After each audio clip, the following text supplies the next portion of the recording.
eu não bebo, praticamente. Eu só bebo nas lives que eu faço agora, desse último ano pra cá. Que Tá são fazendo lives De música? De música? bipolares, é. Bipolares? Bipolares? Por quê? Porque, cara, eu sempre fui metaleiro e eu sempre fui conhecido por cantar rock, né? Mas, cara, o humorista, ele não pode ter como base um estilo musical só. Para você satirizar música, você tem que conhecer música, né? Então, pra zoar uma boy band, um axé, tu tem que conhecer. E antes de eu ser metaleiro, eu era cantor de churrascaria. É mesmo? Eu cantava churrascaria em Petrópolis com 17 anos. Dá. Então eu cantava de tudo, cara. Eu cantava o Netinho lá, ô Mila! Essas Mil e porra- uma noite de amor com você. Cara, eu cantava de tudo, cara. E Tu cantava aquela assim? Pirá, pirá, pirou.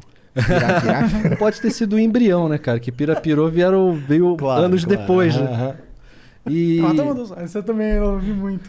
Chegou Essa o do negão. Mila era muito da minha infância também, essa É, música. 1997, cara. Arriou o calção e cagou no chão. Caga, caga, caga, caga, cagou.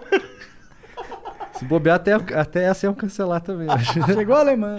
Imagina o palhaço gozo. Tava fudido.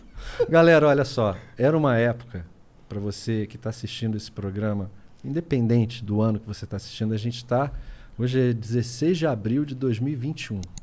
Antigamente, em 2000 até 2010, a gente podia fazer humor livremente sobre qualquer coisa e as pessoas não ligavam, e davam risada e riam junto.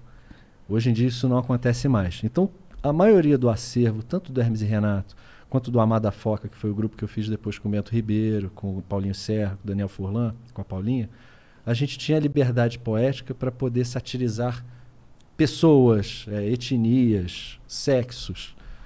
Hoje em dia não pode mais.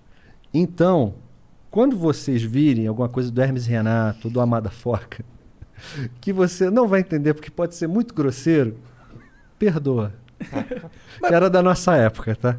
Mas esse do Pirapirapirô, ele não tem nenhum, tipo, não tem por que ser cancelado na minha visão. Ele fala negão, fala alemão, mas não atribui nenhum contexto negativo a nenhuma desses dois personagens. A gente buscava rir junto com o público. Aham.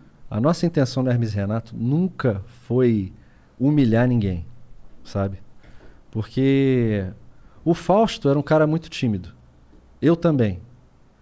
E a gente era meio canto da sala, meio excluído, sacou? Então, a gente tinha meio esse senso de justiça. A gente nunca conversou sobre isso, sabe? Mas a gente nunca curtiu esse lance de humilhar os outros, sabe? Então, a gente tentava fazer um humor meio livre disso.